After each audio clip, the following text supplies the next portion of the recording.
Şərur rayonunda futbola maraq göstərən uşaqların sayı ildən-ilə artır. Bu marağın peşəkar inkişafla nəticələnməsi üçün mütəmadi məşqlər təşkil olunur. UEFA lisenziyalı məşqçi Rəşad Heydərov müxtəlif yaş qruplarından olan uşaqlarla çalışaraq onların texniki, taktiki və fiziki hazırlığını inkişaf etdirir. Məşqlər təkcə rayon mərkəzində deyil, kəndlərdə də təşkil olunur. Məqsəd futbola marağı olan uşaqları vaxtında müəyyənləşdirmək, onların bacarıqlarını üzə çıxarmaq və peşəkar futbola gedən yolda dəstək olmaqdır. Mənim əsas məqsədim uşaqları zərərli vəziyyətlərdən uzaq etmək, Şərur rayonunda perspektiv uşaqları tapmaq və onları sağlam ruhda böyütməkdir. Və bacardığım qədər uşaqları istiqamət vermək, ancaq futbol idman növünü kütləvi inkişaf etdirməkdir.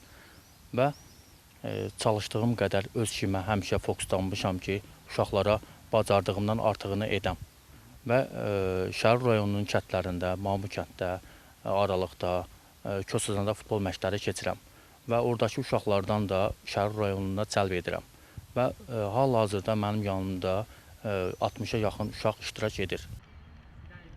Artıq Şərur futbol məktəbinin yetirmələrindən bir neçəsi ölkənin aparıcı klublarından olan Sabah Futbol Klubunun sıralarında çıxış edir. Bu isə rayonda aparılan sistemli hazırlığın nəticəsi kimi qiymətləndirilir. Tələbələrimin içində Sabah futbol komandasında hal-hazırda iştirak edən uşaqlar var. Məmiyev İlhan, Quliyev Murad, Anar Hüseynov kimi tələbələrim var.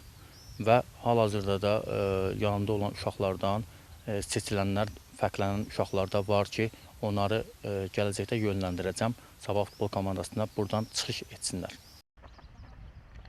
Bu istiqamətdə görülən işlər həm rayonda futbolun inkişafına, həm də istedadlı gənclərin üzə çıxarılmasına öz töhfəsini verir. Heydər Məmmədov, Tərlan İbrahimova, Rahib Babayev, NTV Xəbər.